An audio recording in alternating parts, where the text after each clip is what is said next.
Okay, that's great. Okay.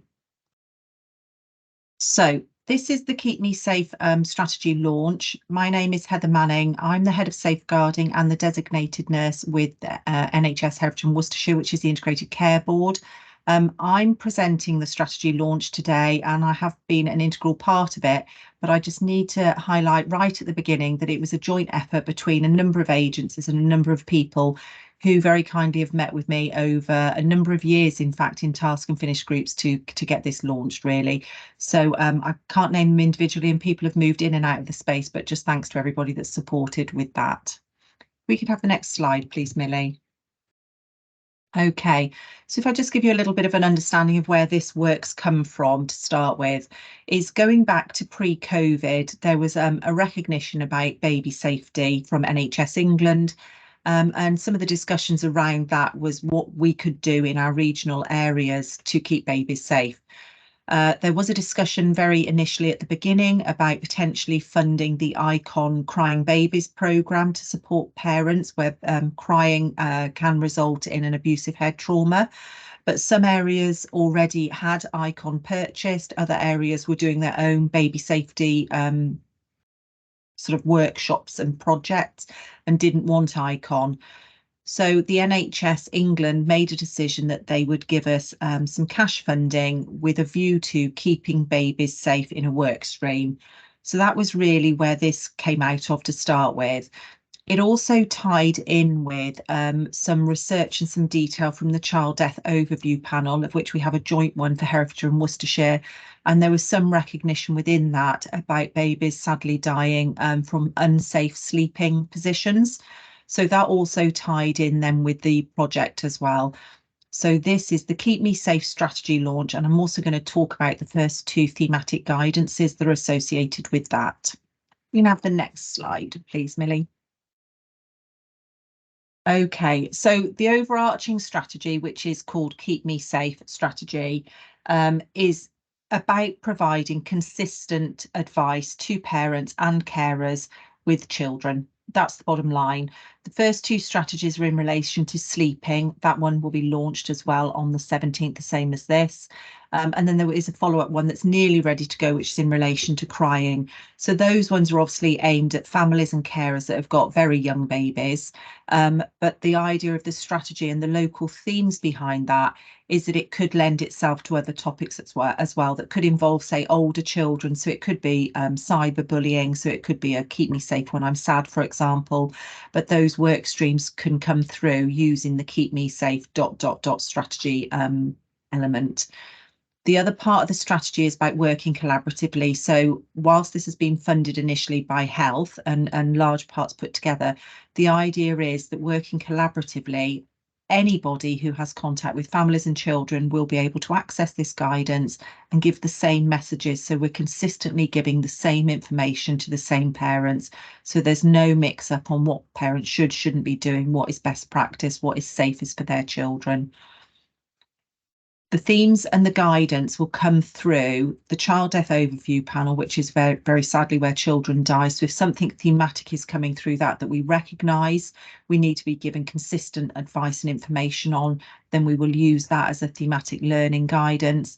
But equally through the safeguarding partnerships, where we receive serious instant notifications where children are harmed, sadly sometimes die, but it's also where children are harmed. And again, it could be that there's some themes coming through that. The integrated care service is all of us. That's us across Herefordshire, that's across Worcestershire. That is integrated care that we give to our population. So it's any children within our care really across the two counties that we're looking at supporting, with a view to preventing serious harm to children and ideally preventing death to children as well. So that really is the main purpose of the strategy and the guidance, is that it will be a one-stop shop for the information you need to share with families that you may be working with, but may be seeing very, very briefly as well. You can have the next slide, please.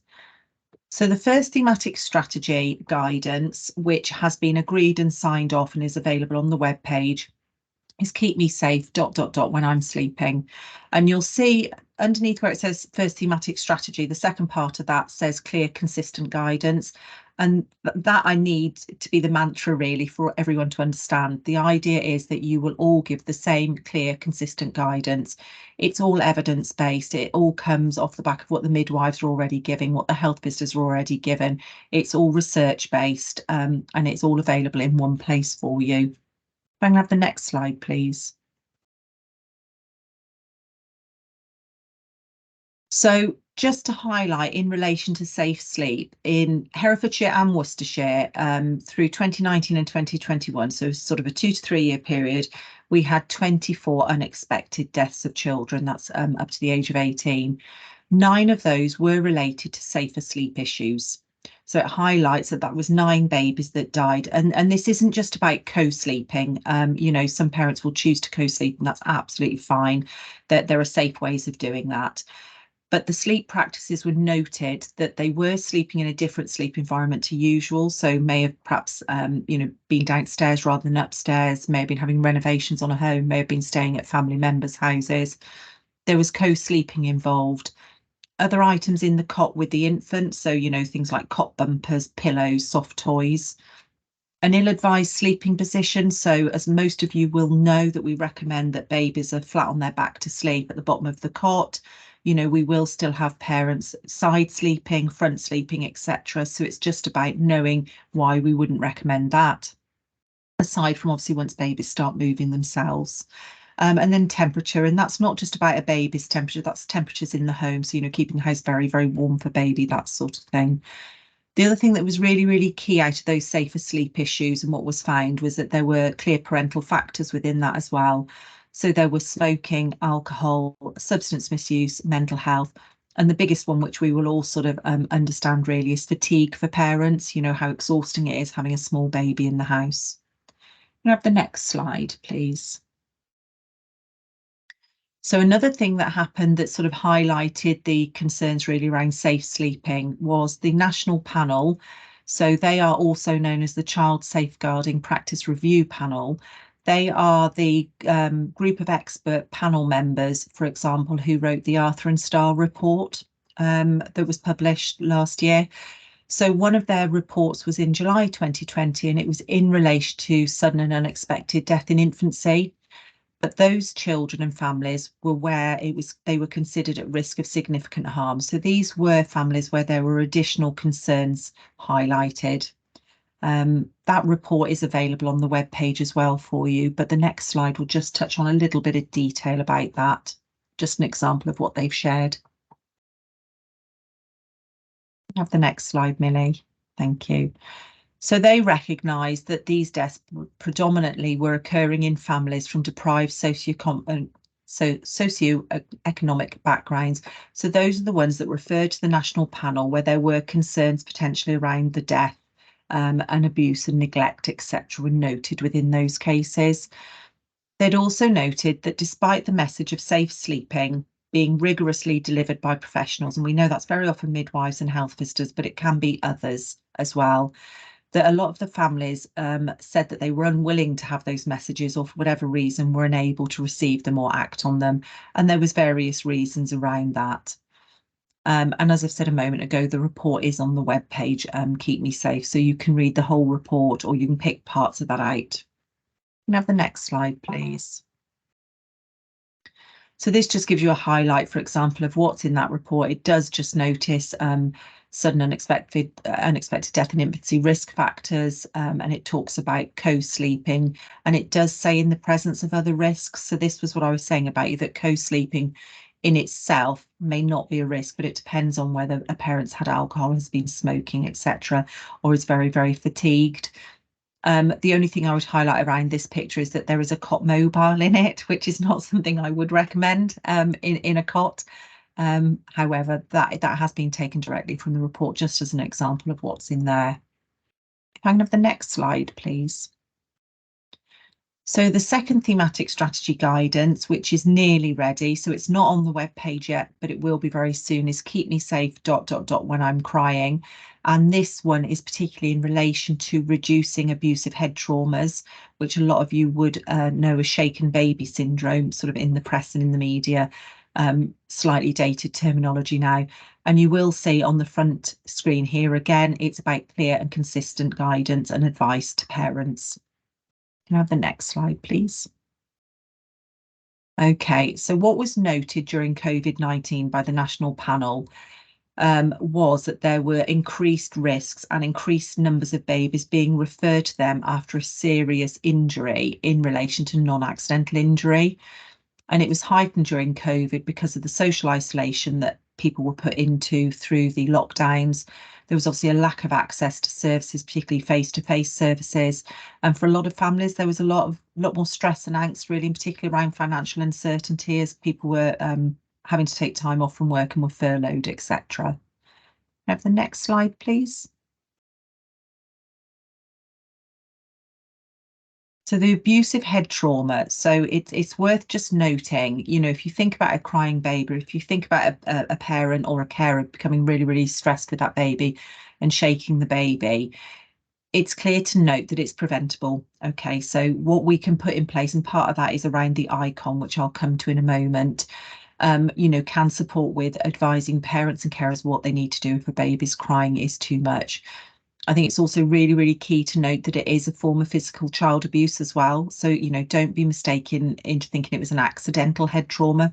This is severe shaking that causes an abusive head trauma where children can be severely impaired for life limited, but also can die. It's absolutely born out of anger and frustration for a parent or a carer with a crying baby. A number of babies are admitted to hospital every year, and we have had those in Herefordshire and Worcestershire as well, and we have done a case review in relation to that. 70% of perpetrators are male, so it's really worth knowing those people who are going into family homes, you know, double checking and checking again who's living in the family home, you know, is there a new partner? 70% of perpetrators are male, but just to note as well that means 30% are female, so we need to think, you know, men and women. So who is in the home? You know, are they a new partner, etc.? Is somebody lodging with the family? And it's absolutely professional curiosity, asking those questions. If you get a feeling about something, ask the question. Have the next slide, please. Okay, so part of the guidance and the links that will be available when this one is launched is about understanding why babies cry. It's knowing the baby's signals as well. I think it's really key to note that there is a normal crying curve, and it is absolutely recognised that at about 2 months of age, babies' crying does increase, and it can go on for prolonged periods of time, which is incredibly stressful for families. It's also noted as well when to seek medical help. You know, is the baby unwell? Have they got sort of a gastric problem? You know, do they need to see the pharmacist, etc., and what to do in those circumstances. The ICON programme is what we have purchased through some of the NHS England funding. That is already being delivered by midwives, health visitors and primary care, the GPs. And the idea behind that is touch points that are encouraging parents to understand that the crying is normal, that they can comfort babies sometimes.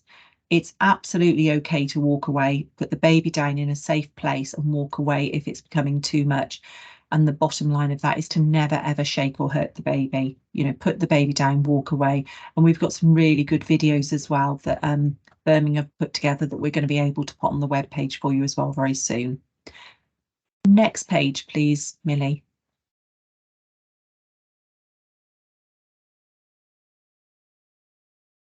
So that's the oversight of the strategy and the first guidance, and also a little bit about the second guidance.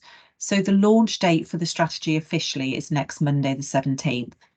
The reason why we've set a particular date for it is because to access the Keep Me Safe strategy, you can either just search the web pages, Keep Me Safe Strategy, Herefordshire and Worcestershire. But please, if you can just note at the moment, click on the one that comes up as icb.nhs.uk. There is one on there at the moment that says Worcestershire Safeguarding Boards, and that one's going to be coming down because that's not the right strategy. It's also accessed by a QR code, and to that end, we've had QR code stickers produced, and we've also got a QR code keyring that's available for those practitioners who would like one. So the QR code from next Monday will be going into the Baby's Red Book for every baby born in Herefordshire and Worcestershire from that date onwards. So therefore, if you come across any families in any setting Babies born after the 17th of July, they should have that Keep Me Safe sticker in the Red Book. So that will start to generate conversations when you see parents. You can ask, have you looked at the QR code? Have you looked at the information on the webpage, etc. The health visitors in Herefordshire and Worcestershire have also got some of the stickers so that should babies be born out of area, Birmingham, Gloucestershire, etc., then the health visitors can pop a sticker into the a QR sticker into the Red Book as well. So that will be the key to knowing whether parents have been told about Keep Me Safe and sleeping and then crying. The key ring is available if anyone would like one, and please just let one of the safeguarding partnerships know. And I've also popped the link on there as well for the Keep Me Safe. And I don't know, we can probably pop that in the chat as well if that would help people. And the last slide, please, Millie. So that's over to you. Thank you for listening. And just any questions now, please. If we can pop the presentation down, Millie, that would be really helpful. And I'm just going to stop recording as well.